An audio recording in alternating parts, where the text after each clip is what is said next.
You are now listening to the No Shame Podcast with Jay and Titus. Thank you for joining us here at the No Shame Podcast with Jay and Titus. We have a very special guest here with us. Very gracious for him to join us here and talk about Hawaii and all the things that he's doing there, all the positive things he's doing there. Mr. Richard Ha. I hear that you brought some bananas to Hilo. You're into cannabis and you're very into sustainable farming as well. A lot of new technologies and strategies that you've been using on the island to help, the farming community there. So we're excited to learn about that. We're excited to talk to you, and let's just get to it, right? I haven't been in Hawaii for that long. I need to go back. But what's your background? What's your origin story in being in Hawaii? Well, I grew up here in Hilo. Actually, when I was 2 years old, my parents moved from Oahu. My dad came back from World War II, and then we moved to Hilo. So I lived here all my life, except for maybe 8 years like that after college, after high school. Actually, I flunked out of school. Too many people to see, beers to drink, and they got drafted, went to Vietnam, and then spent some time in the Army, then decided to come back to school, which I did, and since I already had the 2 years under my belt, so I only had 2 more years for college. Then I majored in accounting, not to be an accountant, but to be able to keep score, because I knew I wanted to be in some kind of business, So that's and then I came back, and then I started into farming. My dad had a poultry farm, so I started there because he asked me if I'd come home and run the poultry farm.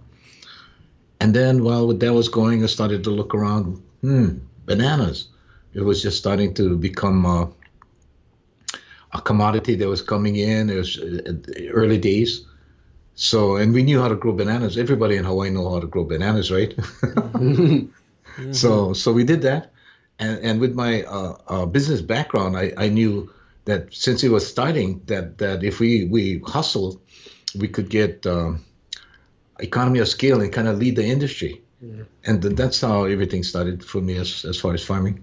Wow, that's amazing. So you saw an opportunity in the banana growing and seized it and used your business savvy background to create this company and be the leading industry person in that specific niche.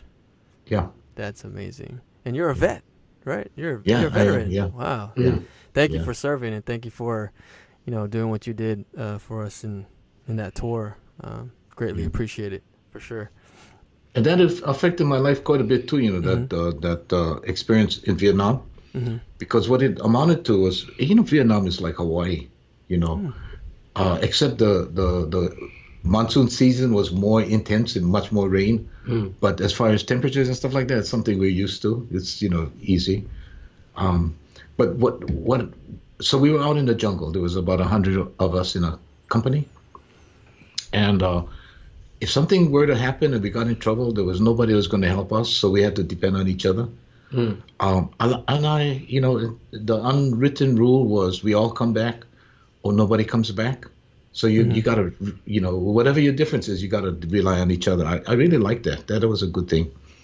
And that was kind of my experience there. Do you take that model with you now, like in your businesses and who you do business with? Absolutely. It had a big effect on me.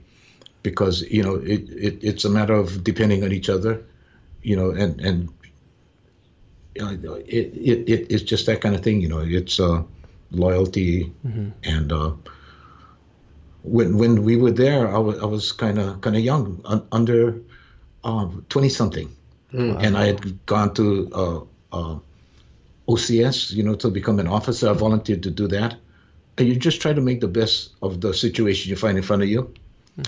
And I got to tell you, one of the things that convinced me that I wanted to become an officer was they took us, to the officers club, and anybody could go, who was interested. So I went, and then what I noticed right off the bat was at the officers club they had rolled toilet paper, whereas when we were in basic training, it was square toilet paper. I said, I gotta be an officer. Just because of the TP, you wanted to be an That convinced officer. me. That's awesome. Well, that's good logic. Yeah, that is good logic. You gotta be comfortable, though. Right. Especially in Yeah. those times. Those. So, Richard, if you don't mind me asking, how does that translate into your business, right? So you're about loyalty and being able to depend on one another, and I guess essentially building team. Like, how Yeah. does that translate into running large operation farms? Because I did a little bit of reading on your background, and it was, 50 acres, 150 acres, 400 acres. Like, you scaled up Yeah. rapidly. It was pretty simple to me.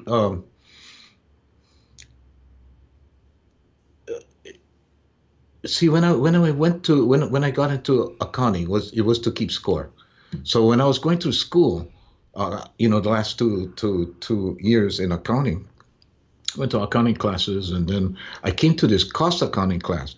And the cost accounting class, the thing that I picked up immediately and I knew I could use was what is called a break-even analysis. Mm. What that was just a cash flow analysis. And I said, that's what I need. So what that allowed you to do was if you knew the characteristics of your costs, you could think about it in your head. So if we, myself and maybe the farm manager is driving on the road in a vehicle, I could immediately, depending on the situation come up, we could make a decision on the fly. Just because we knew the cost characteristics. So that was really, really useful.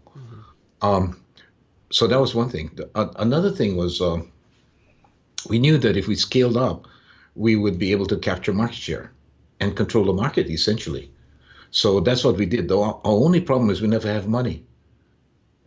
So you had to do what you had to do, to get where you needed to go. Yeah. But one thing we did not do was we did not sacrifice our integrity. It was all about integrity all the time. Yeah. We never sacrificed our integrity, and it was all about building teams, just like the Vietnam experience was building teams, loyalty, that kind of stuff. So that's how we started. And then little by little, I started to get more experience in other areas, and then I ended up getting involved with the 30-meter telescope. It's all those things, even this medical marijuana thing we're in right now, they're all related some way. Yeah. So how many companies do you operate at the moment? Like fully operate? Well, at my age right now, we're really winding down. And we were in a real good spot, my wife and I, to be able to retire. Wow. I'm 72 years old now. So I'm not at a place where I see something and I'm just going to jump on it, because my wife knows how I have been through all these years, and I owe her big time.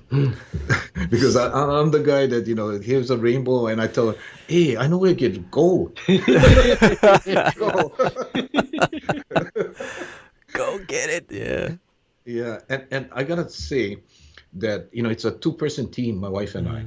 And I never actually appreciated how much she did, although I knew, I actually knew. But this really came when we got married.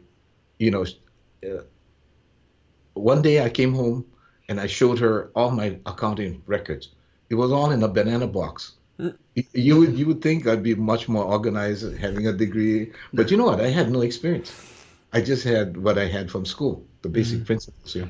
So she kept us solid to the point when we put in our application for the medical marijuana application. They wanted to know our financial history, and so they checked it. And my credit rating was so high that all the young folks that helped put the team together, they flip out. They're like, "Oh my God, how you do that?" And I'm like, "I don't know." But she did. Also, like I said, it was a two-person team. Yeah. Wow. Able to do that. Yeah. Shout out to your wife. That foundation and support and encouragement. Yep. That's amazing. Yeah. So you have this cannabis dispensary. Is it already open, or what's the progress on that? From the time let's say it was last year, April, that we were notified that we had a license. And prior to that, I didn't have any experience in cannabis, marijuana, since I came back from Vietnam in the 70s. Because back then everybody was planting in Puna and stuff like that. Everybody knows how that is, yeah. But I got to tell a funny story because when I came back from Vietnam, I was gone for a while. I had to fit back into the society with the friends and relatives and whatever. So my brother, was still active doing what he did.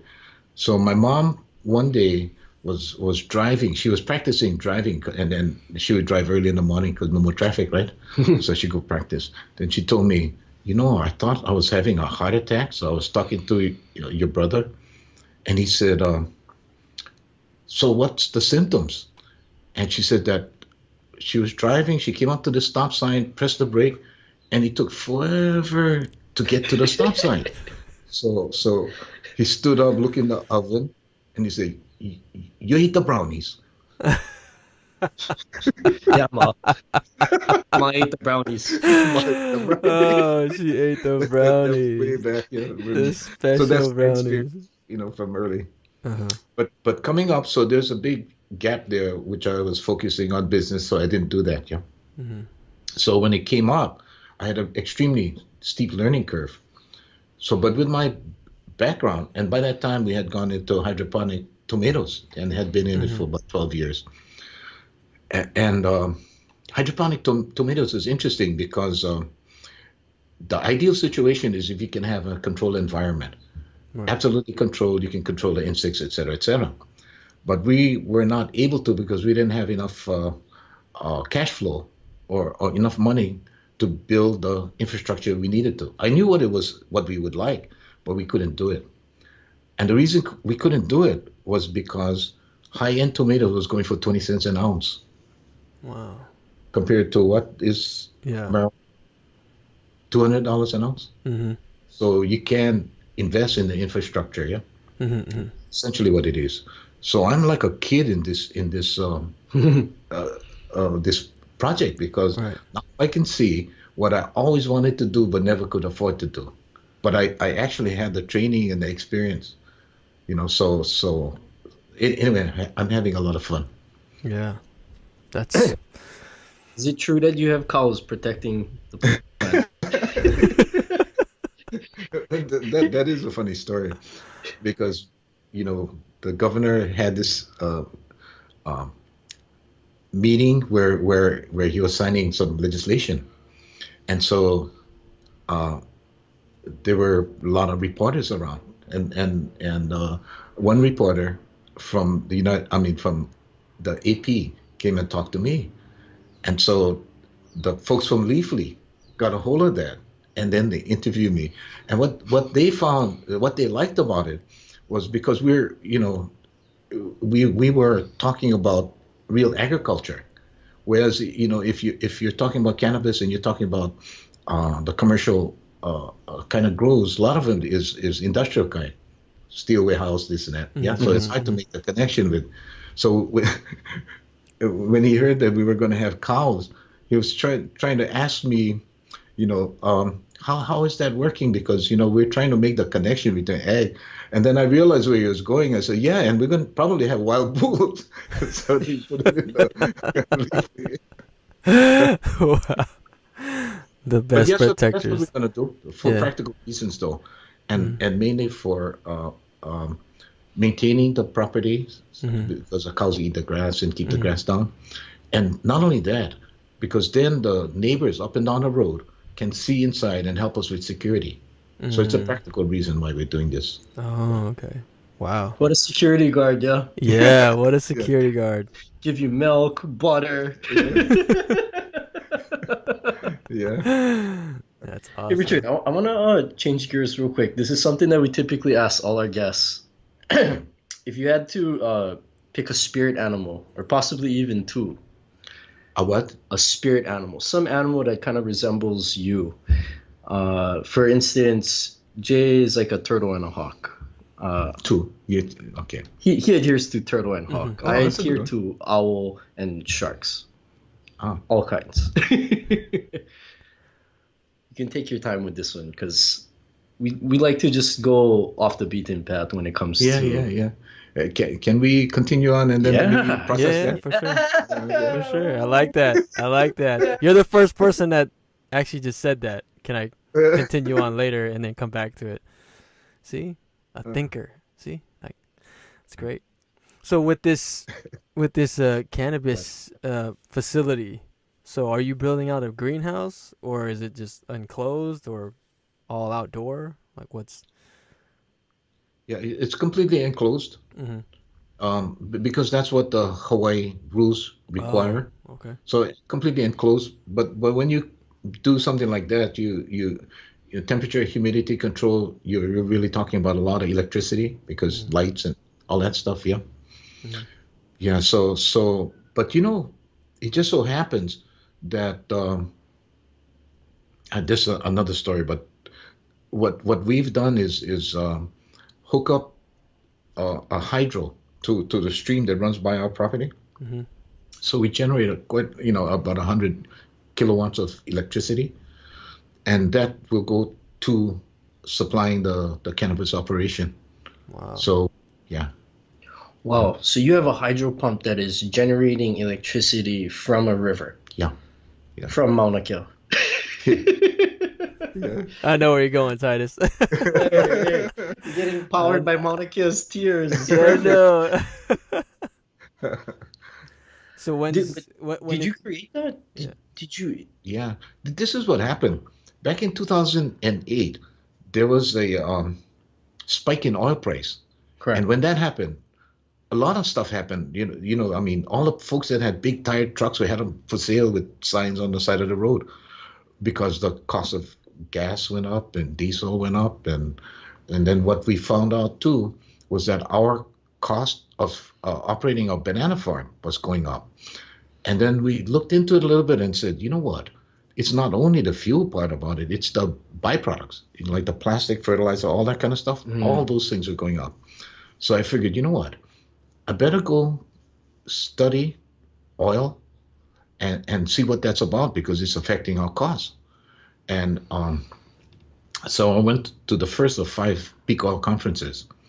And the first one was in Houston, kind of the center of oil and stuff in the country, yeah, then. So the first thing I found out was that oil was a finite resource. And then automatically, once you find that out, then it means, okay, if it's short, the price going up, and then there's going to be consequences. And I better find out how we're going to get ourselves protected from this. So the first thing I did was I came back and talked to some legislators and said, you know what? And I already had my eye on trying to convert that and make electricity. Why don't we make a law that would allow farmers to get low-cost financing if they did renewable energy projects? And this was unusual, they tell me. I came back in October. We introduced it at the start of the session in January. By the end of the session, we're signing the bill. So, yeah, so we got that. And then I was able to borrow money on that to put in the hydro. Wow. So, and other farmers, of course, are able to do that as well, yeah. But yeah, it didn't take us very long to figure out, okay, the price going up. At that time, that's what happened. So when I started to look at that, then I started to realize, holy smokes, this has incredible implication for Hawaii. And prior to that, I was just minding my own business, being a banana farmer. But after that, because I knew that, I was stuck with the knowledge. And because I was stuck with the knowledge, it was like, oh, man, I got to do something. And that's how I got involved with this kind of on and on, yeah. Wow. Well, I mean, no better way to make power off a stream that's continuously running. It is a solar panel that is continuously fed by the sun 24 hours a day. It's wind turbines that never stop spinning. Yeah, pretty much all day, all night. Yeah. How visionary and revolutionary. And in wait. Well, I'd like to say I was visionary, but the fact of the matter was 100 years before they were generating electricity from the water. Then oil got so cheap, then you could drill, put in a pump because it doesn't cost anything. And then when the price of oil went up, then we started looking back at, oh, maybe we should do the cheap stuff, which is what we ended up doing. I mean, it's nothing new, yeah. It's just, yeah. But I mean, I think it's new as in perspective of that time where, like you said, the resources of oil was low, so you had to find a new way to come up with all this type of energy. Are there any other sustainable, renewable energy projects that you're involved with besides this turbine? Or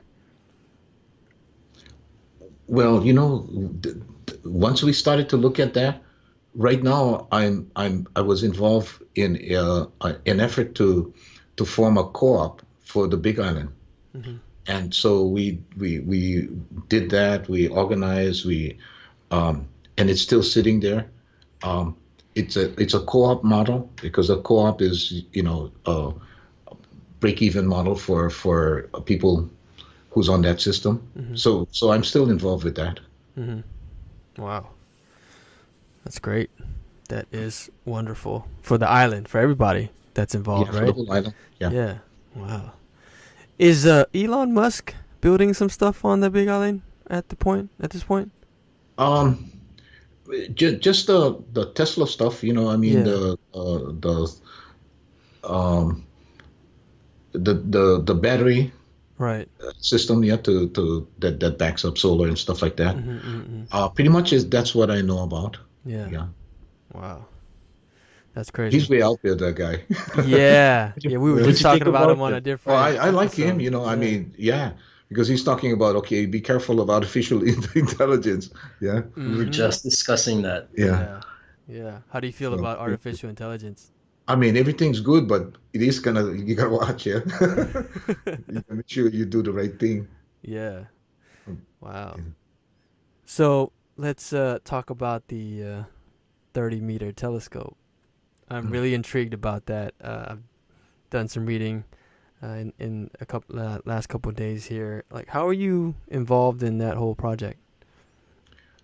This is kind of funny because I was invited to become a member of the big Hawaii Island Economic Development Board out of the blue, from being a banana farmer to the first organization I belonged to. So, which was quite a big deal for me. Yeah. So I was on it, and then they asked for volunteers to be part of the 30-meter telescope subcommittee. And my motivation then was, I was a dirt bike rider then, and the access to the mountain, I was a little bit concerned that the scientists had more control of the mountain than us guys who like to ride motorcycle. Yeah. So I volunteered to be on the 30-meter telescope subcommittee because I wanted to make sure if it was done right. I mean, if it was done, it's got to be done right. But you can see the motivation wasn't what it is today. Yeah. But that's how I started. But as soon as I joined, I became part of that subcommittee. Then I started to realize, when you start talking about Mauna Kea, it's about culture. And I know nothing about culture because when I grew up, we didn't speak Hawaiian. My dad spoke and understood. His mom talked with her sisters and all of them. They spoke Hawaiian. But by the time it came to me, nothing. We didn't speak Hawaiian. Didn't really have the cultural awareness that people have today. But as soon as I joined in, I realized, oh man, I better go learn. So the first place I needed to go, I thought, was to Kiokaha, because it's a Hawaiian community, Department of Hawaiian Homes and Lands. So I went over there and found out that Kumulehua Vincent, the principal of the elementary school, was basically the heart of the social structure there. So I went over there and I asked him, because by then I had these great ideas. I said, you know what, if they want to come, maybe they should kind of give them some kind of an offering to the community. So my thought, a simple thought was, Kumu, what do you think if we asked them to provide 5 full ride scholarships to the best schools in the nation for your students? I thought that was real smart. he thought about it. He looked on. He thought about it some more, and then he asked me this question. He said, "And what about the rest?" I went, "Holy smokes!" I could feel my ear getting red. Good question. That's a good question. Yeah. Yeah. But I never forgot that because that was critical. What about the rest? That's kind of how I got into it, you know. And as I said, I had gone to the Pikawa conference, and then I came away with a kuleana that this is something big that's going to affect everybody. And then now the 30-meter telescope, I'm kind of, you know, trying to. By that time, you know, I'd come to the conclusion that geothermal was the best thing that we could do, and mainly because geothermal comes out of the ground. Basically, you drill a hole, the steam comes up, spin a turbine, and you got the electricity. And it's probably sustainable since they estimated that we're going to be over the hotspot for 500,000 to 1,000,000 years. So I'm like, oh, okay, that sounds pretty reasonable. Got a little bit of time there, yeah. Couple generations. We can haggle a little bit about sustainability, but Yeah. for the most part, it's sustainable. That's about as sustainable as it gets. Right. Yeah. Nice. Yeah. So little by little, I started to understand the cultural aspect through Kumulehua. And then the president of the Keokaha Community Association said something really interesting too. And his name is Patrick Hawaii Lau. And he said, it's all about the process. So, okay, all about the process. Sounds good. Then I talked to him again, and he told me it's all about the process. About 3-4 times, I started to think about it. Then it dawned on me. Then I said, so what you're saying is that if the process is a pono process, then you got to aloha everybody on all sides because they contribute to the end result. He says, that's right, you got it. I went, holy smoke, between those two things, that's the answer. Yeah, it's about the process. At least me, because I went Vietnam, I'm a veteran, I believe in the U.S. Form of government, you know, and process driven, yeah. So that's kind of the background of how I kind of got trapped into what I'm doing today. Yeah. Wow. So you're on the board. You're still on the subcommittee for that project.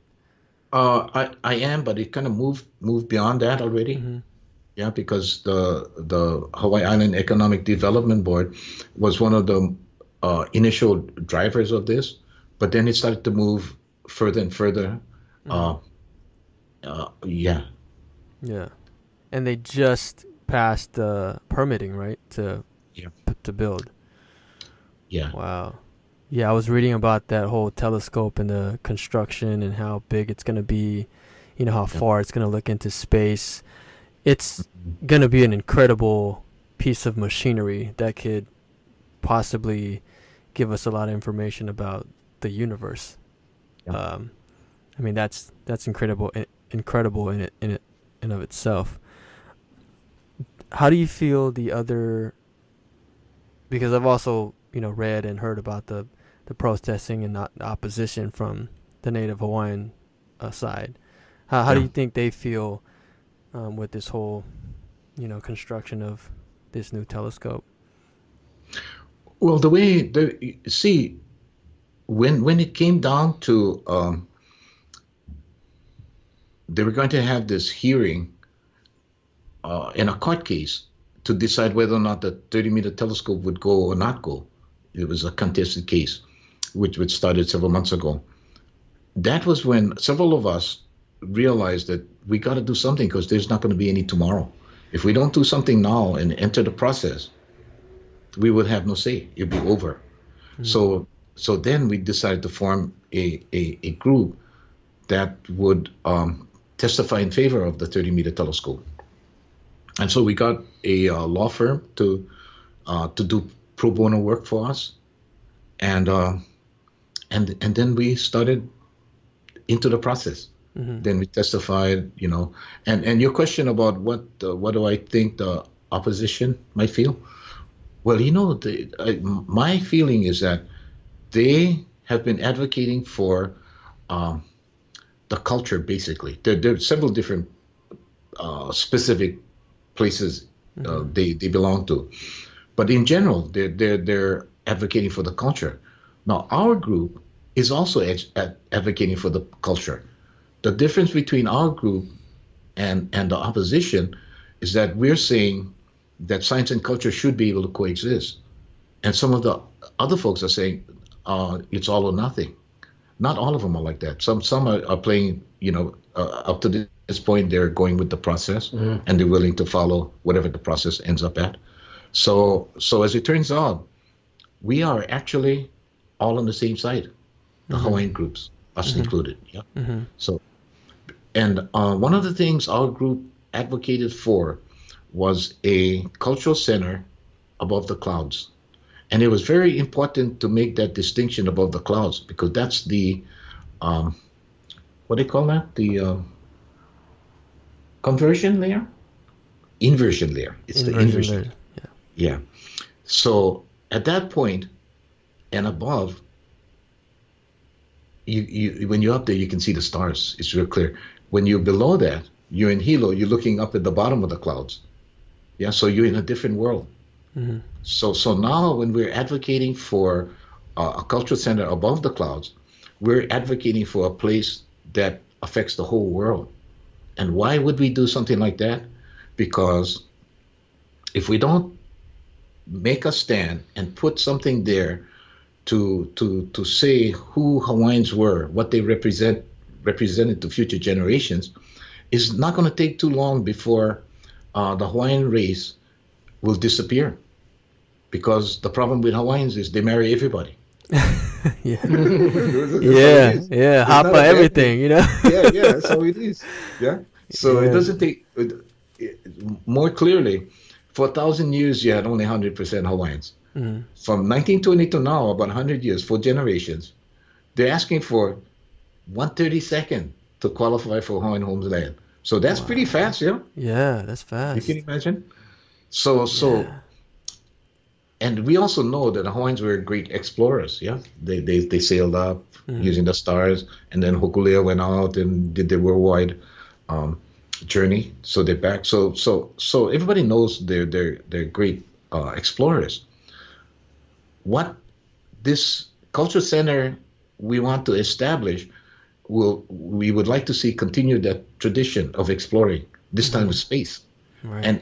And why it's important to have that Hawaiian Culture Center up there is because the Hawaiians give something really important. One is sustainability, and 2 is the spirit of aloha. Yeah, that's what Hawaiians were about, and that's what the world needs today. Yeah, we know how. Oh yeah. Yeah. Yep. So that's the argument. So now, when we're focusing there, we're not saying we know what that will look like, but we're saying that, hey, you guys all like come to the table, discuss what that might look like. Let's go talk. That's how we're involved, and that's what we're doing. Yeah. So I mean, amid all this controversy, how do you keep calm? Easy. I used up all. I think I used to be a scrapper, when I was in high school. Wow. Yeah. So I know all that kind of stuff. And it makes me laugh because the older I get, I see people doing that. I can see what I used to do. It just makes me laugh. It's a good thing. And it took me a long time to realize that I wasn't smarter than my parents. I think I was like almost 50 before I realized, hey, I think my parents were kind of smart. But now I'm 70. I'm looking at it. It's very humorous to me. But there's several things that if I try to be as straight as I can based on science. Yeah, but not to make it too heavy. But just make sure that what you're advocating for has a basis. And not only because you feel and it's important who's right rather than what's right. Yeah. So if and it comes naturally from what I grew up with and my relatives and everything. So I'm not guilty. I don't feel guilty advocating the position I'm advocating for. It's just, and if anybody has a better way, hey, let's see it. If it's better, let's go. We go that way. So we're not adversarial. So we're not combative. Mm-hmm. So it's easy. Mm-hmm. That's all I can say. Like you come to a situation like just happened now where the ruling was 30-meter telescope can proceed. Well, how do we handle that? Do we say, you guys lost? Or we say, no, hey, come on, what you guys think? And try pull people together. That's what we're trying to do. So when I say it's easy, I don't know. I mean, that's just how. Yeah. Because it was quite a landslide, right? 7 out of 8. You're talking about the vote? The vote, yes. Actually, it was 5-2. 5-2. Yeah. 5 out of 7. And the 2 folks that voted no were advocating. They wanted more Hawaiian benefits. So it's not a bad thing, Mm-hmm. Well, I mean, being able to see 14 million? Yeah. How many light years? 14 billion light years farther. Yeah. Yeah. It's incredible. Yeah. The capability of that telescope is going to have. It's going to dwarf the ones that are already on Mauna Kea right now. The Hubble telescope. Yeah. So. Yeah.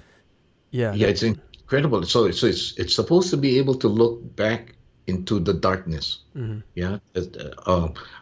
I'm not a astronomer or anything like that. That's the best I can do to explain it. Mm-hmm. But from what I can see, and that's how humans are. Yeah, we always got to climb the hill to look over the other side. We always want to know what's on the other side. Mm-hmm. So that's why we need to go do this, because it's really kind of like it's not the biggest, strongest, or smartest that survive. It's the ones that can adapt to change. And that's what we're doing, is adapting to change. Yeah. Mm-hmm. Otherwise we're going to become extinct. Mm-hmm. That's kind of the simple way of how I view this thing. Yeah. Yeah. Have you ever been up there to the telescopes yourself? Yeah, I have. Wow. Yeah. So I gotta go up there. it's a different world, Yeah. As soon as you get up above the clouds, what you see is a lot of cinder cones. You don't see any trees, very, very sparse, and you're a completely different world. Mm-hmm. So, and it's really kind of striking. Mm-hmm. Like you're up there, and if you look down and you say, that's the headwaters of the Wailuku River. It starts way down there where the trees are, not up here, because no more rivers up there. Wow. Yeah. Is it just silent when you're up there? Is there no Really sound? Like, is it just profoundly silent? It's very silent except for the wind. The wind. Mm-hmm. Yeah, and it can be really, really spooky, Mm-hmm. Not all the time, but we used to go ride mountain bikes up there. Mm-hmm. But I gotta say, we never rode on the cinder and stuff like that, because it's too hard. But when we would go is when there'd be hard packed snow. Then you could climb whatever your bike could handle. You could climb. So that was really incredible. You could go places where nobody else could go. Yeah. Wow. And have you been up there at nighttime to see like the clear sky? Oh yeah. Oh, I mean, that must when be you look so up at the amazing. sky, it just it's billions of stars. You just cannot imagine. Yeah. I'm always fascinated by astronomy and the space since I was a kid. And when I was doing the research on the telescope and I saw some of the imaging on the night sky up there, I was just blown away by how clear it is, and understand why the telescope that's one of the most perfect places in the world to place a telescope, because of the clearness of of that sky without any light pollution or anything else blocking that imagery, right? Yeah, incredible. Wow. Yeah. And it's set to complete in what year? 8 years or so. Oh wow, 8 Yeah. years. So Yeah. It's a And then lot of- after that, yeah.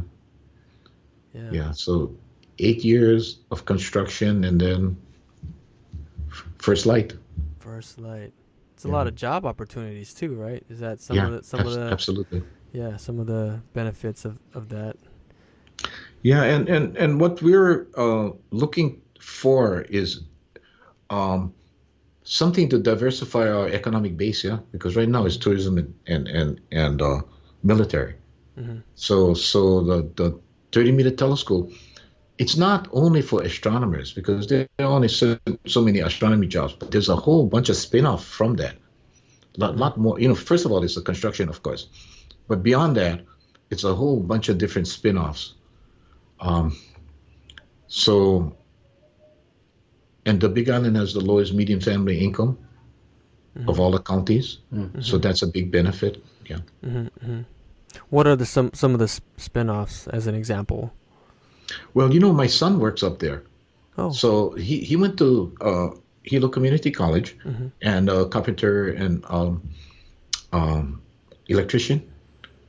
But because he knows about IT and he just picked it up himself, they looked at him like, oh, well, you can do that. Well, go ahead, go do that.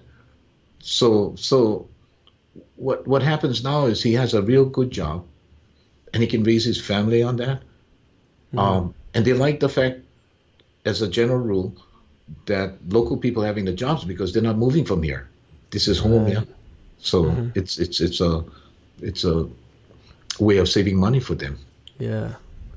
Definitely gonna put Hawaii on the map for sure with the telescope. Oh, yeah.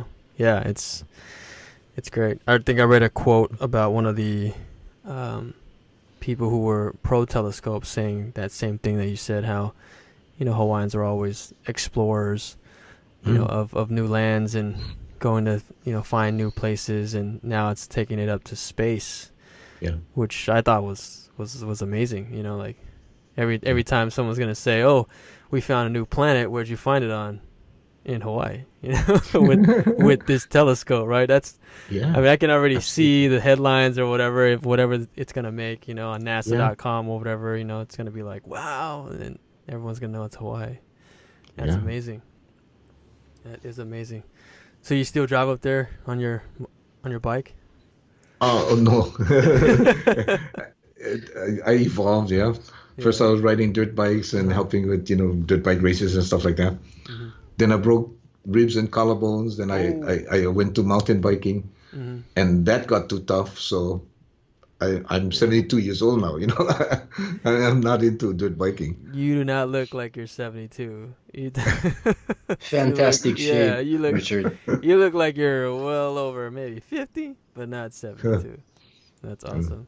Is there any other projects that you're involved with? I mean, it seems like you have a hand in a lot of different industries and a lot of different associations in Hawaii.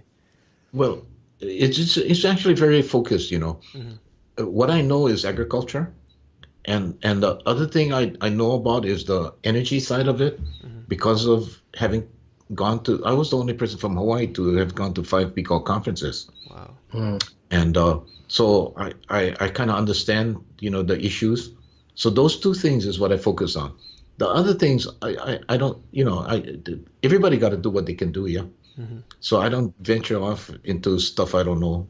Yeah. But those two things, yeah. Yeah. I mean, what a transition from banana farm to tomatoes. I mean, now into cannabis as well. Yeah. Man, I guess my question is, now that you have, I guess, these two main things, or actually, I guess 3, right? So telescope, creating renewable energy, and now the medical marijuana project. If someone were to ask you about your legacy, what do you feel like would be the bigger things that you left behind outside of family and that portion? Well, as a practical matter, at 72, I've only got so many years to get done what I need to get done and pass it on. So what would be great is if we can do the transition. That's what I'm interested in doing the transition so that the next generations can take over. And if I can accomplish that, I'm happy. That's about it. Yeah, nothing fancy about any legacy and stuff like that, but transition so that the next generation can take over. Yeah. So what do you think is the most incremental step in that, as far as, let's just say, agriculture? Yeah. So what is a big thing for you as far as transitioning what you have done over your entire career, which is freaking fantastic. But what do you feel like the biggest chunks or the biggest steps that could take to, I guess, bring more awareness, hand down your infrastructure, and also carry sort of this overall broadness of Hawaiian spirit, aloha, and taking care of the community? Yeah, so, these things are all related, and in this way. Let's take cannabis, for example. Why are we in cannabis? The main reason we're in it is for its medicinal value, and the fact that we have not been able to do the research to show the human trials and stuff like that, so that there's a direct, you can make what is that? Just the testing, because the patents are not available to do human testing. Yeah. Then you can know exactly what the portions are and what the strains and whatever will help with whatever diseases or ailments. Yeah. So that's what I find most valuable in the cannabis side of the what I'm doing, the research and everything. But everything that I've done in my life has to do with teamwork and all that kind of thing. So what we've developed at our company is people who are in it for that reason. So the way we talk about it is that we're in it sustainability, but to be sustainable, you need environmental, economical, as well as social sustainability to be truly sustainable. In other words, you cannot leave the folks on the lowest rungs of the economic ladder behind. You got to bring everybody. Yeah. So, and that is the part that's the most difficult, because in some instances, some companies only look at the short run, look at your financials this month, and then make your decision right there. We don't do it that way. What we do is we try to look for the long run end result, and then do the incremental changes that's necessary to get from here to there. So you don't need to do major disruptive kind of thing, but you can kind of channel yourself to you get to where you got to go. So that's kind of what we're about. Yes, that's our philosophy. And now this doesn't mean that we're so wonderful people.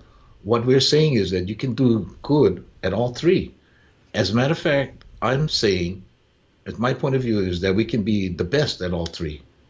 And so, in other words, if you do the right thing and take care of the people, you can probably make as much money, if not more, than the other short-term way. Yeah, so that's how we approach it. And then what I like to encourage young folks is to don't, how should I say, it's an attitude thing. Not no can is how I like to describe it, but it's always, there's no reason why you cannot be the best in the world. If you think you could, of course, so that's kind of the driving stuff. And now if you look at it, in Hawaii, where should we position medical marijuana? Would we position it like Las Vegas, where whatever happens in Las Vegas stays in Las Vegas? Or would we want to keep the same marketing that our Hawaii Tourism Authority does, which is basically Aloha Spirit, yeah? I think that we really should market along those lines, Aloha Spirit. And if that is the case, then what is more aloha than taking care of your own people with this medicine? Yeah, that's affordable and stuff like that. So it's not complicated. It's just like that. Yeah. Wow, thank you for having that type of vision and perspective. Because here in California, we we have a lot of those people who are short-termed economically, trying to be sustainable, and a lot of people out here just want to jump into the industry just to make that quick buck. They don't look at the social impact or the even the medicinal value of it. It's just all about money, money, money. A lot of people here, investors, are just pouring money into these small companies, and we're about to go legal in January 1st, coming this coming year, and there's a lot of talk about how that could change the whole landscape of the industry. But as you were saying, I would totally agree with you on the whole going by with the whole the Aloha spirit and working it in that sense, because here at the No Shame Podcast, we really believe in all the medicinal values and all the change that it can bring to people with different ailments. Titus is a walking, talking testimonial in of itself right there. So 100%. Yeah. So I am eager and intrigued to see how with your prowess and how you're gonna make this a possibility as far as marketing it, or not marketing it, but making it so that cannabis in Hawaii is gonna go along that same line as the Aloha spirit. I can't wait to see that one day where they're gonna say something about cannabis came from, something great and amazing about cannabis came from Hawaii, just like the Hawaii introduced to the world the Aloha spirit, right? That's yeah. And you know what I'm mostly I'm very happy about is our team is made up of a bunch of young folks, and they're so talented, and beyond that, they're driven by the same vision that so we as a team, we're all driven by the same thing, and that makes me so happy, because that's my objective, is to kind of get it going and then take a step back. Wow. Yeah, so I'm real happy about this. Did you handpick each of your team members? No, I didn't handpick. It kind of evolved that way. Then the folks that believed in the end result and the reason why we're doing what we're doing, they kind of rose to the surface. Yeah. Do you have? I got to tell you, it's really funny for me, because I got myself a medical card. That I've had it about 5 months. So I figured, as the CEO, I needed to know what this is about. So I figured, okay, I better go learn. Okay, now I can't be speaking for the young generations. Who going to listen to me, right? But I can talk for my generation, right? So we give talks to the seniors, and it's pretty amazing, because the aches and pains, who get the aches and pains? The seniors, right? That's a huge market, Yeah. Tinctures and all this kind of stuff, because the people are interested in quality of life more than getting bossed up. They're not so much that. And if we can do that, that's great. But I start off by saying that our team, we have that central vision, that drives all of us. Yeah, so I'm happy about that. Yeah, that's great. You guys are gonna so you guys have one dispensary that's gonna be opening up soon, right? Is there an opening date? No, we actually are set back compared to some of the others, because some of the others opened up already. What happened was, we thought we were going to use my banana packing house as the growing area. And the more we looked into it, the more we realized that we couldn't do the safety up to the standards we wanted. So at some point, maybe 5-6 months went by. I said, no, this is not going to work. Let's start from scratch. So that's how come we set back. But we're not about being the first or rushing off to, that kind of thing. What we're focused on is doing it right. So it'll be like spring next year. But you're already growing the raw product already? Oh, we were getting ready to stand the building up. Wow. So once we stand the building up, then and it's really fascinating. For example, what do you do with the wastewater, the waste fertilizer? Okay. So because once you take it out of the building, then you got to account for it. Department of Health, wastewater branch or clean water branch has a say.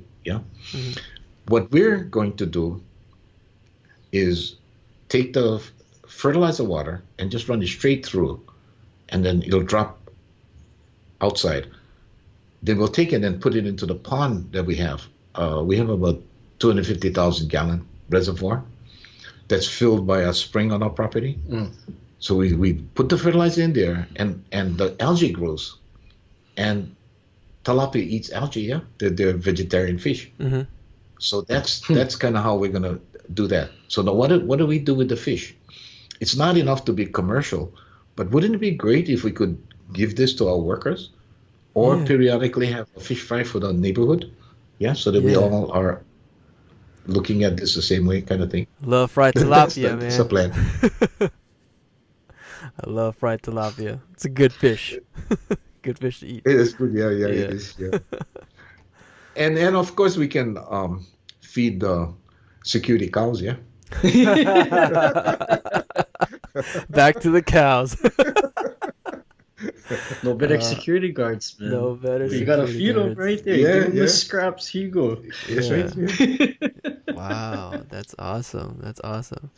And So you can imagine I'm having a lot of fun. Yeah. yeah, it looks like it. You're just in everything, and you have your visionaries, and you have all these things put into place, building the systems out, making sure that everything's gonna work well, first and foremost, and then you have a fantastic team that has the same type of mission statement and mentality of how you are and how you run business. That's hard to find. It's hard to come across people that have that same type of drive as you do.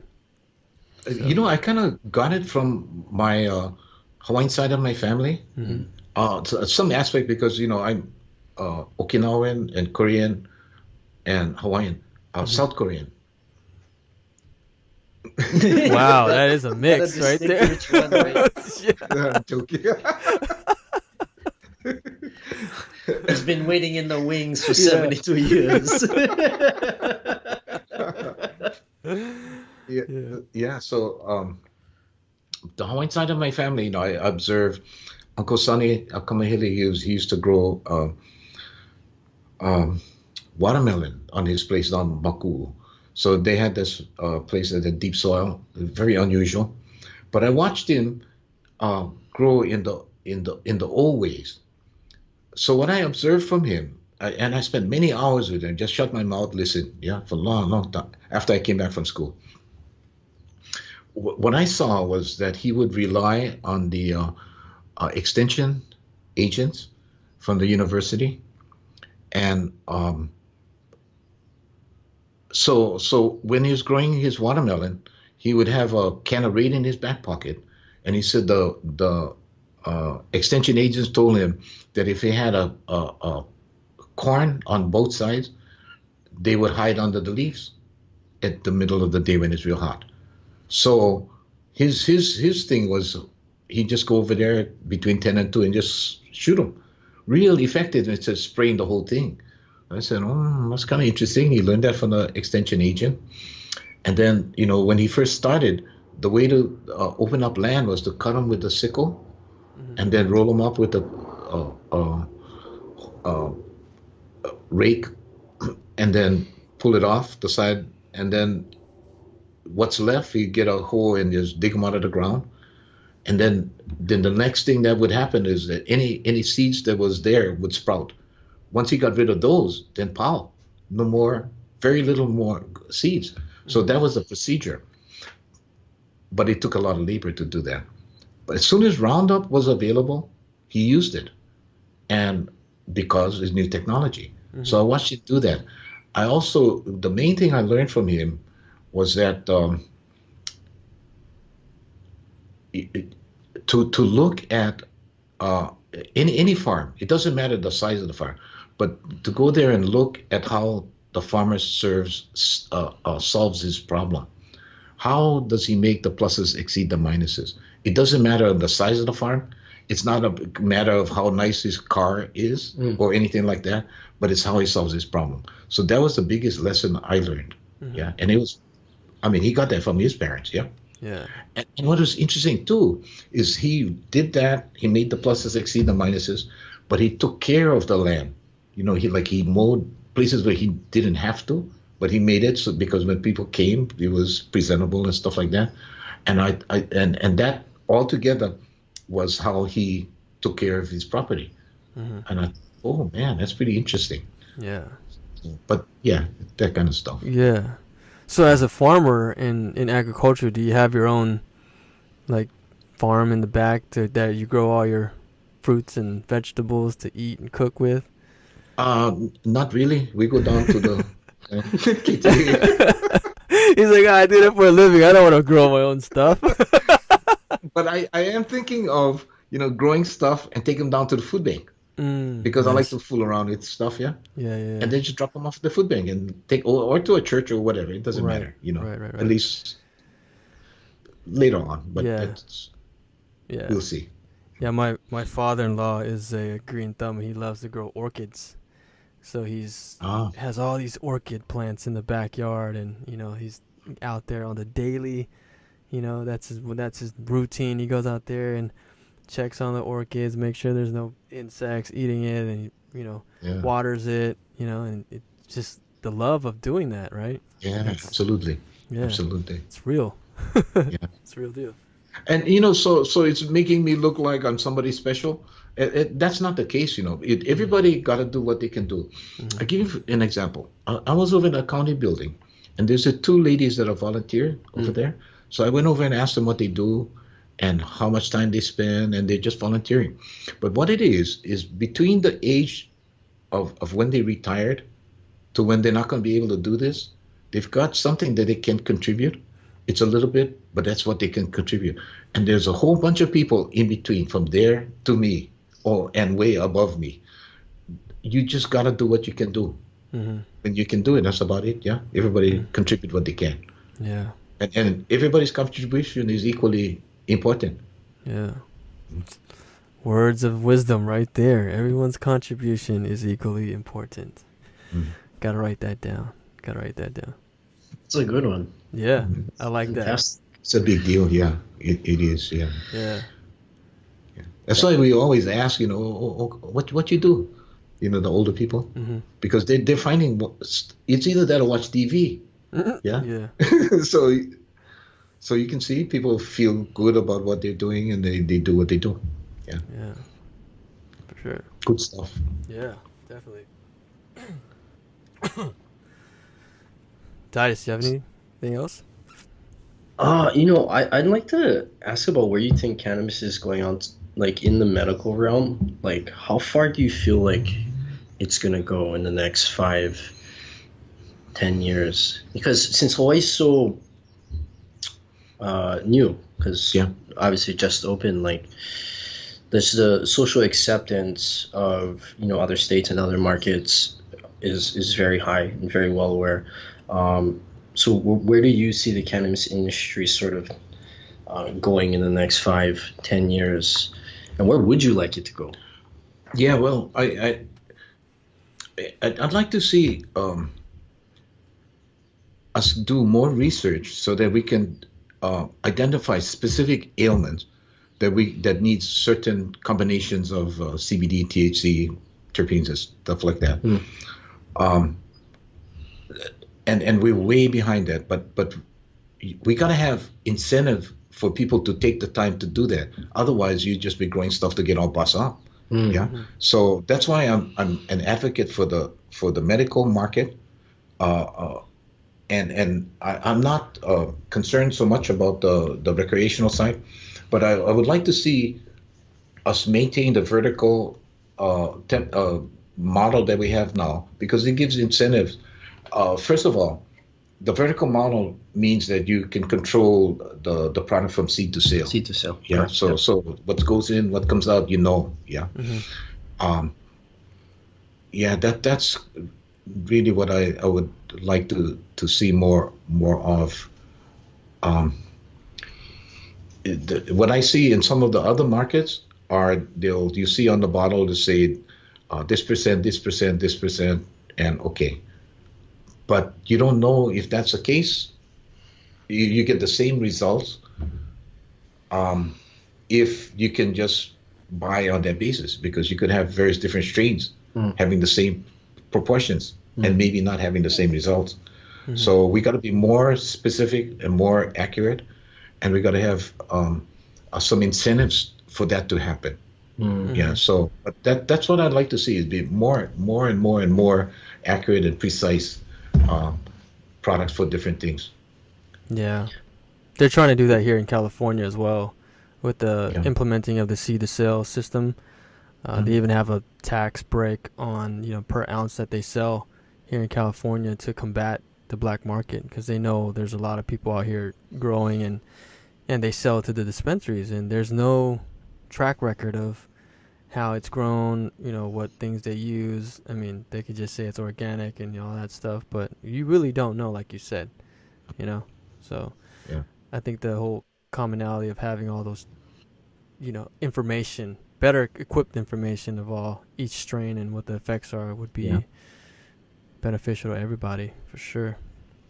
What I would like to see too is that our medical school start to give classes in the endocannabinoid system, because from what I can see, only about 15% of the medical schools talk about it. So and if we do that, and we get the young doctors involved, and maybe we can set ourselves apart and attract doctors here, then help us, because we have an exit of doctors from Hawaii rather than coming in.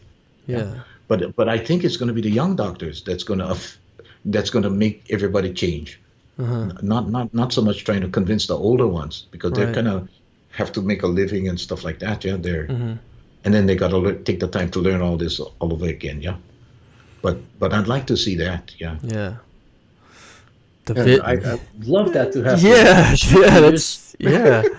Really. Cannabinoids that everybody should be educated about, especially the ones that are writing prescriptions. Yeah. Yeah. Oh, absolutely. Yeah. Yeah, for sure. Absolutely. Yeah. That'd be a great vision to come see, and we are fruition. Moving. We're trying to figure out how we're going to make this happen. Yeah. So all that stuff is in the background, working on it. Yeah. So you must come up with all these awesome ideas on the daily. It just seems like you're so versed in, all these different things, and your ideas and thoughts are just coming into. Yeah, and it's all common sense. Yeah. Yeah. It's the pluses got to exceed the minuses, and and stuff like that. It's not very complicated. Yeah. Yeah. But like I said, it's good fun. Yeah. I like that. He still has time to have fun. You gotta have fun. You gotta have fun. Well, he's sort of wielding what businesses and what items that you're passionate about, and that's again something that we strive for, and that we're trying to just share with our audience. Excuse me. Is exactly what you said. Is anybody can be whatever they want to be. Yeah. Right. If anything, I want to make clear about the 30-meter telescope is that myself and several other of the original people in Pueo that testified in favor of our older folks, all white-haired people, but we got on the board younger folks, and we're kind of positioning the younger folks to move forward with this. Yeah, I'm pretty happy. I think we're about there. Us old guys can take a step back. Yeah. And I think they're going to do it in the right way. Yeah. Yeah. So what's in store for you when you take a step back? Are you just escaping the island and being somewhere else?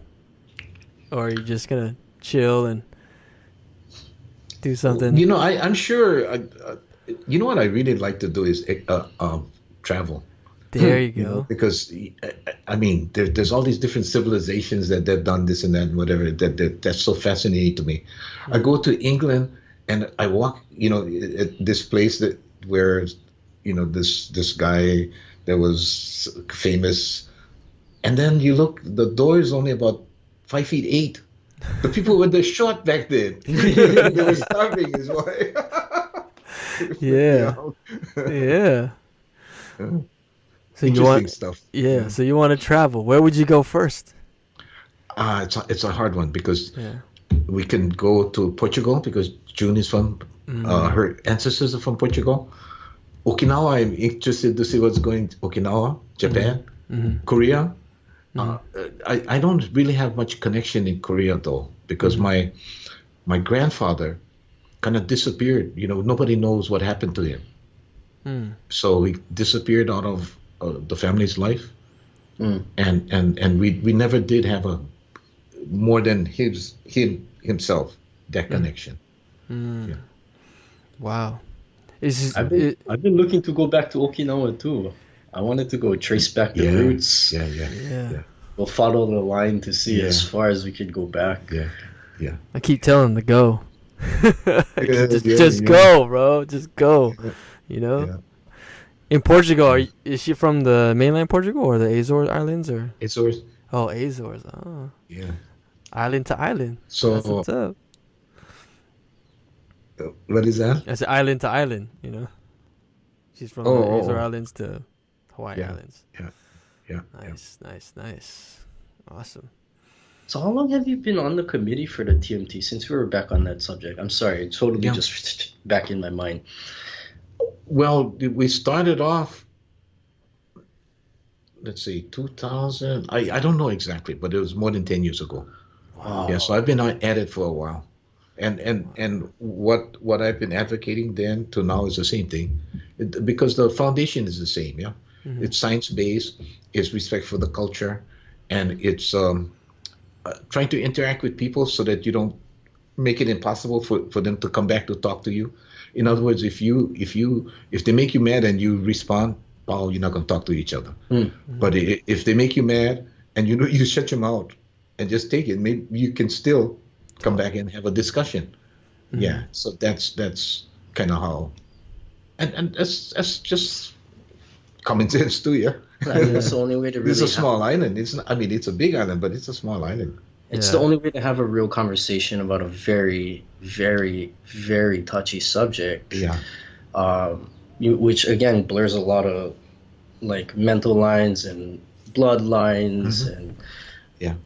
So the only way to really have open forum type of discussion is to take that proverbial step back. And listen. Yeah. And I find humor in it because I used to. It's real funny. I can remember getting to a scrap because I thought the person was laughing at me, but as it turns out he was just laughing. Huh? What? Whack 'em. Sometimes false crack, man. Yeah, that's how it is when you're young. Yeah. Wow.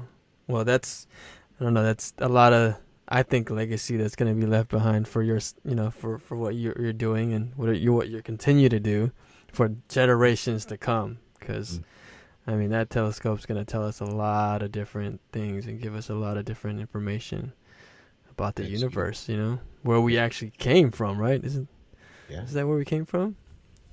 From the stars? We're star matter. Yeah, that's what it is, huh? Yeah. Well, I mean, technically, we're all energy. I mean, down to the atom, and it's all systems. Yeah. Yeah. Yeah. Amazing. But yeah, it's definitely something that we can grasp onto. To be honest, I was very even ignorant about what was happening with a lot of the protests, and Jay and I did a bunch of digging into the telescope, and I wouldn't say I'm here nor there. I believe in science, and I also believe in spiritual and cultural reasons. But what I do believe in is we need to know where we came from. Yeah. And we should be able to compromise, and anyway. There has to be compromise. There has to be some sort of like everything that's happening on even a broader political scale. Gun control versus the mass shooting. I mean, there has to be some sort of middle ground. It's finding that middle ground is the challenge. But I really like the point that you put out where it's getting built whether the local people get involved or not. That is. So to have a hand in having as much positive say for an Aina and the community, and And if it goes through that we build a cultural center, can you imagine all of the cultural people come together and say, I would like to see this, I would like to see that. Can we build this? Can we have it when you drive up to it? The look and feel is Hawaiian culture. Can we make it big enough where we stop the traffic from going all the way to the summit, which is not acceptable because it'll be just more and more and more and more. So we need to divert them down to some other place, so and as is right now, there's so much pressure on the present facility, safety wise and all kinds of reasons why they would be happy to move it to another location where they can focus on their mission, which is to support the folks that are up there, the road, the fuel, the electricity, and those kinds of things, without adding the dangers that are associated with other traffic. Right. So this is a way of solving a lot of the problems while giving recognition to the Hawaiian culture. Because what it comes down to is if we do not respect the Hawaiian culture, then you can have this conflict on and on and on and on. If you turn it around and give big respect to the Hawaiian culture, people will get on board. Everybody will be on board. So, and it doesn't hurt, to do this. Yeah. And then you said that cultural center is going to be above the clouds when it's built. Wow. And try to think of why we need to do this. Yeah. If we don't do this, there will be the visitors that's going to be above the clouds. There's going to be the workers at the observatories above the clouds. And there'll be the religious practitioners, few of them, above the clouds. What about the rest of the Hawaiians? To be below the clouds? Right. I don't think so. Yeah. Got to be up equal. Yeah. Yeah. And a footprint that's appropriate to what's up there. Yeah. Otherwise there's disrespect because if you make it like a small garage and that'll be what it represents, I don't think so. Got to be something that people can feel, and I don't mean only Hawaiians now. I mean everybody here in Hawaii on the island can feel proud of. Yeah. Yeah. For the greater good, for everyone to see and all that. Yeah, I can't wait. I need to get out there now and go see it. I heard the air is thin up there. It's hard to get acclimated. Is that true? Yeah, but where we're talking about the visitor center is where the present place is that you used to get acclimated. So it's not way high where you suffer. Yeah? Gotcha. Yeah. I see. So they're looking to rebuild a new center in that same area? That's what we hope, is to move the part of it away so that you divert a lot of the traffic to a specific area for a specific purpose. Because what's there now was built for housing workers, but now with technology, they do everything down with computers. Yeah, so they don't need as many people up there. So if you can divert it to a purposely built place, and then we can prepare it for the future. Make it. Yeah. Cool. Richard, I've been looking at your T-shirt quite a bit. Your Lau Ola T-shirt and logo there. Is there a specific reason why you have the leaves in that specific manner? I don't know. I'm a design guy, so I always notice things like that. Well, this design is by Nelson Makua. Yeah, Nelson Makua is associated with the Merry Monarch Festival, and I also have worked with him with my company for more than 20 years. So I know. So we told him what we would like, and he gave us 3 alternatives, and we like this one the best. Yeah. Is there any type of symbolism behind it, or is it just a design? Yeah, well, it looks like plants. Yeah. It's not specifically a marijuana leaf like that. Yeah. So it kind of messages what we need to say without being just, a plant leaf. Right. Yeah, because I was thinking in my head, I was like, oh yeah, it's in a circle for symbolizing eternal, or like some type of co-working or something like that, and there's no mention or imagery of the plant at all. So Yeah. I was just curious about that. I was like, huh, Yeah. that's great. Yeah. So we all looked at it and said, "Oh man, we like that one." Hmm. So Cool. Yeah, it is a fantastic design, Yeah. I gotta say. Yeah. yeah. So how's the public's response been to the dispensary? Are people excited? Oh yeah, yeah. And the presentation has been giving. The response has been really good. We went to the Hawaii Lau Ola, and that was really interesting too because it's a broad spectrum, yeah, mostly younger people, but tremendously interesting. Hmm. Yeah. Are you gonna target a specific market first or a specific demographic first, or is it gonna be all demographics? Anybody with a card, yeah. Anyone with a card? Pretty much, but Yeah. but it really, yeah. So if you look at few people with cards, and if you the why do people with cards go?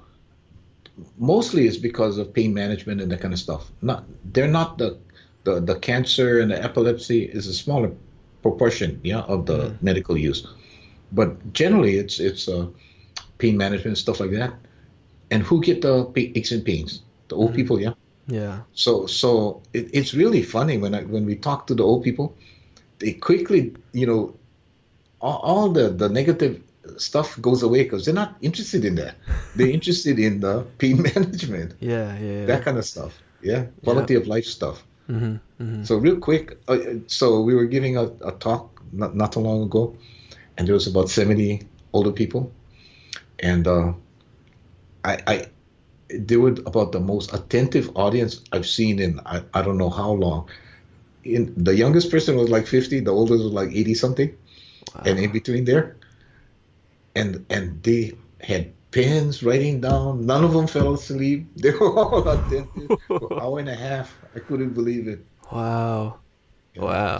So I know if we focus on the medical side and we do a good job, the other folks that want to go get their cards and then say they have aches and pains and they want to get all bossed up, well, it's up to them, yeah.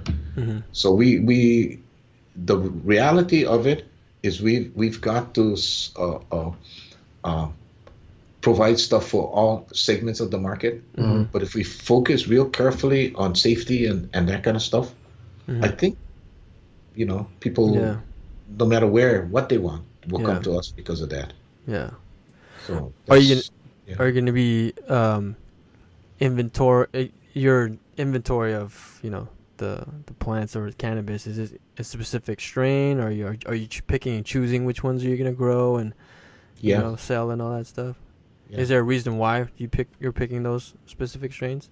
Yeah, and as a matter of fact, in the last 2 years, the CBD is really taking off, and the extracts is really taking off. So we're watching that very carefully, and looking at what what proportions of CBD, THC, and terpenes and stuff like that, and we want to make sure we service that aspect of the market really well.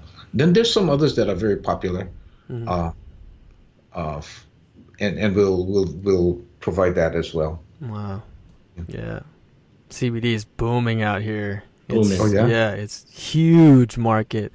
The one that they're talking about right now most is the full spectrum CBD. Yeah. So yeah, all the cannabinoids and derivatives, Yes. all the cannabinoids are what's like hot here in California. And the whole plant stuff, huh? Yeah, the whole plant Yeah. stuff. I mean, it's Yeah. big. Like everyone I talk to about it, it's like, oh, is it the whole plant stuff? I'm like, yeah, it is. They're all about it. Oh Yeah. wow, good stuff. And there's no competition, right, on the Big Island. It's just you, right? We have 2 licensees. Uh-huh.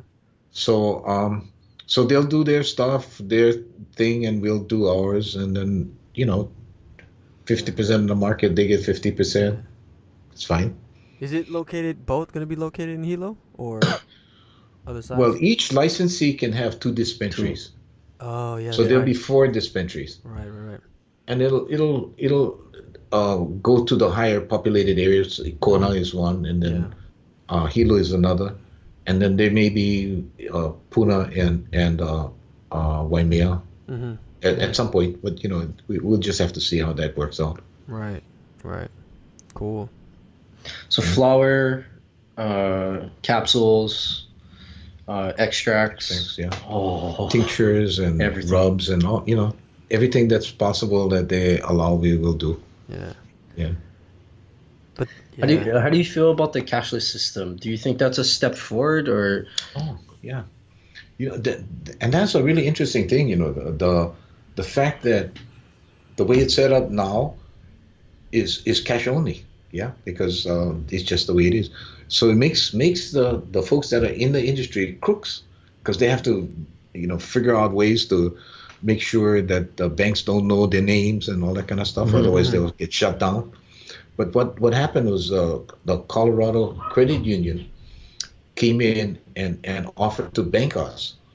And what I like about them, first of all, is that it's a credit union. It's a cooperative. So that's their purpose is to bank the unbankable. That's why they got their a charter, and so they're willing to bank us, and their protocol is so complete and accurate that you have to keep tremendously good records.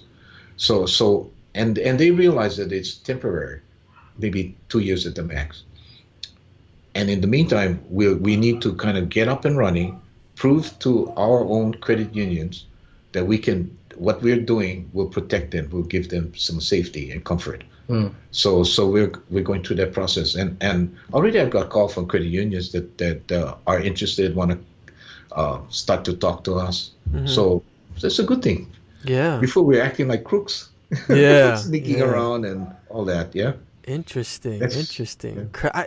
I would have never thought credit union be backing, the merchant system for cannabis. Because here in California, they try to find all different type of ways to go around the whole money exchange system. There's digital currency, there's gift cards, there's use the you have to like buy tickets or whatever. It's all of these creative ways because they know you can't really put money into a federally regulated, bank here in California. So, yeah, that's awesome. Yeah. I was gonna say something. It just totally left my mind about the money. Well, I mean, that's the biggest challenge that a lot of the other dispensaries are facing is the money, right? And so what is really good about this is the Colorado Credit Union is banking all of us, all 8 of us. All 8 of you. Oh, wow. So and the state is backing us up too, because the governor gave a press conference to announce this. And hopefully we can make the transition so that local credit unions can get on board. So the way that works is that we can use our real names. Before, we'd have to invent names and have somebody go do the banking that nobody can recognize. I got my bank account shut down because of the bank that I've been with for 30 years. Yeah, they shut us down because I'm too high profile. Everybody knows we're in the business. So they shut all my accounts down. Wow, that's crazy. Yeah, but that's the reality of it. Yeah. They got to be careful themselves, the banks. Right. So they don't get shut down. Yeah, it's regulated. Yeah. Well, I'm pretty sure their Colorado bank isn't going to have any issues about, your accounting, because you come from an accounting background. All your books are going to be in order, It's what I mean? It's gonna be right, that's for sure. Yeah, or June's going to be like, yo, we need this. Yeah, absolutely. Yeah, interesting. Have you already thought about your spirit animal? Well, I really like lizard. The mo'a. The mo'o. And what it is I cannot kill one. It's real funny. My wife and I, she always grumbles about the mo'o, and I always give them excuse why I cannot whack them and kill them and throw them out. But I don't know why. I mean, I like that. Yeah. And the other one is pueo. Yeah, the um, owl, Hawaiian owl. The Hawaiian Owl. Yeah, and something, not to mention the fact that that's what the acronym is for our group that entered the contested case. The acronym stands for perpetuating unique educational opportunities. Yeah. PUEO. And the backstory is this: Keahi, who's the president, offered to give a name to our group, and he's the one that came up with PUEO, because he has a after school program down in Kiokaha, and one evening he said he heard this big racket inside the place where they have the school, and when he went inside to look, it was two owls circling around. Yeah, and then he watched them for a little while, then he opened up the doors, and one went east and one went west, and that's how he came up with the acronym PUEO. Wow. And there's some in his family, it has that association too. And this, I'm very agnostic as far as religion and all that stuff. Yeah. I'm respectful, but I don't go to church. Yeah. But this is what happened last week. We had some visitors come from the mainland, and so I went up and showed them the hydro. And where the hydro is located, the headworks, there's trees and bushes growing, yeah? So this lady said that she wanted to go and pick the vivy, and she's from Mexico. No, I'm sorry, not her. The other lady that's a scientist wanted to pick the vivy. She went across the flume, and right on the edge, between the flume and the drop off to the river, she was reaching to get the vivy, and I'm like, oh man, you can fall in, it's all over it. And then as I was watching her, and she got it, as I was watching her, in between the bushes was a PUEO sitting on a branch. I went, holy shit. Wow. Yeah. We're proponents of synchronicities in the world and signs and all that stuff here at the podcast. We highly believe in stuff like that. So it's a huge sign. Yeah, sign. It's a huge sign. Amazing. During the day, yeah. Yeah. So what freaked me out is all this going on, and here's this owl just looking at you, just looking, staring. Oh shit. What? Just staring. Just looking you in the eye, making eye contact. Yeah. Wow. Nature, man. Animals. Amazing. So your spirit animal is the Hawaiian owl and the lizard. That's a great combination. Great combination. Cool. All right. I want to thank you for your time. Man. Yeah, I really we do. appreciate it. Yeah, thanks for this. I looked at your, so I want to start to look at what you guys do, because it's real fascinating. Yeah. Good stuff Thank you. guys are doing. It's a fun way for us to be creative and reach out to the people that want to listen. Yeah. Mm-hmm. Yeah, really good stuff. We just like to spread positive vibes, and at the end of the day, that's what we're all about, man. Yeah. And thank you for your time and your knowledge and your wisdom. Yeah. You have so much experience too. It's great to be around good energy and good experience and stories. I love hearing stories and, things that, people before us and that what they've learned teach us younger generations to, understand the world better, understand us better. So thank you for that. Yeah. Thank you guys very much. Yeah. Cool. Jay. Awesome. Yeah. Tuning in to this episode of the No Shame Podcast. We really appreciate you for doing that. Please like, subscribe, and follow all of our social media handles and rate us on iTunes. It would really help us a lot. And we promise to keep bringing you valuable content. Thanks again, and aloha.